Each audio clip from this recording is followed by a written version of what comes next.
ขอจับคุ้ยเนี่ยพ่อใหญ่ทำไมร้อนจังเลยบ้านนอกเนี่ยอุ้ยมาเลือกตั้งทีหนึ่งก็ร้อนอุ้ยตัวอะไรน่ะทำไมมันตัวดำขึ้นเรืออุ้ยไปถามพ่อใหญ่ดูว่าตัวอะไรโอ้ยพ่อใหญ่เอ้าพ่อใหญ่ยังล่ะน้องละขอจับคุ้ยเนี่ยพ่อใหญ่ว้ายมันแม่นบ่ล่ะมาแต่กรุงเทพบ่เคยได้จับเดี๋ยวบายจักเทื่อพ่อใหญ่ขอจับที่จังหน่อยได้บ่ว้ายขอจับนิดนึงค่ะพ่อใหญ่ไปจับปั๊บมันก็ขึ้นปุ๊บโดดแล้วอีนางเอ้ยมันขึ้นได้ด้วยเหรอพ่อใหญ่ว้ายมันก็ขึ้นแล้วเนาะถ้างั้นขอขึ้นดูหน่อยได้ไหมคะพ่อใหญ่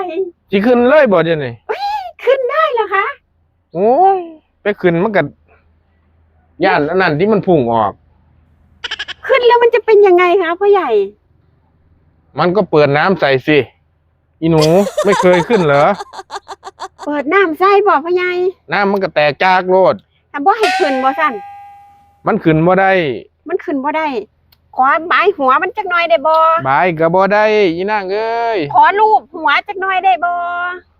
พ่อใหญ่มีเมียแล้วมีเมียกับรูปได้พ่อใหญ่รูปน้อยๆก็ได้ยังว่าบ่ทันเคยรูปจักเทื่อมาตะกรุงเทพนี่ก็เลยอยากลองรูปเบิ่งจักหน่อยมันรูปบ่ได้มันสิขึ้นกันยังว่าถ้ามันขึ้นได้ก็อยากลองขึ้นเด้อะเด้อพ่อใหญ่ไปขึ้นจังไดมันสิน้ำแตกจักเข้าใจอยู่บ่อุ้ยข่อยก็บ่ได้หนักปานนั้นนะมันสิน้ำแตกจักได้ข่อยก็บ่ได้อ้วนปานใดนะมันบ่แม่นของขึ้นเล่นๆได้อีนางเอ้ยของมื้อนี้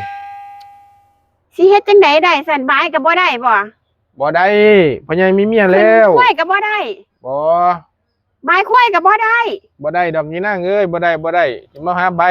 กล้วยใบนี่บ่ได้เด้พ่อใหญ่มีลูกมีเมียแล้วจับก็บ่ได้คุยไปคุยมาก็เลยสิเอิ้นอ้ายขึ้นได้บ่อ้ายขึ้นได้บ่ควายนั่นแหมมันขึ้นบ่ได้มันจับบ่ได้เข้าใจบ่มีอ้ายสิดาเข้าใจบ่มาทางใดก็เมื่อทางนั้นไปอีนางเอ้ยเอ้าของอ้ายนี่แพงไว้ให้เมียอ้ายมีเมียแล้ว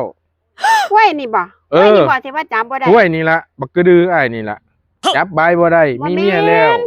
อีหล่าบ่ได้ว่าควายนี่ควายตัวน้อยๆนี่บ่อีกจับเด็กควายตัวน้อยๆควายใหญ่ๆอยู่ทงเป็นฝูงนั่นแหมโอ้ควายนั่นบ่แม่นอีหล่าอยากลองขึ้นเบิ่งตัวนั้นแหมบ่ได้มันสิซนนี่นางเอ้ยไปเมื่อซะเบิ่งได้ซื่อๆเถาะโอ้ยขึ้นก็บ่ได้จับก็บ่ได้ว่าซั่นเข้าใกล้บ่ได้เลยควายพ่อใหญ่ควายตัวนี้น้อยๆนี่ไผสิอยากจับอยากบายเฮ็ดเอาล่ออยู่โอ้ยโอ้งงจังกูอยากให้มึงรอมึงเด้กันมาห้องอากๆซะแน่จัง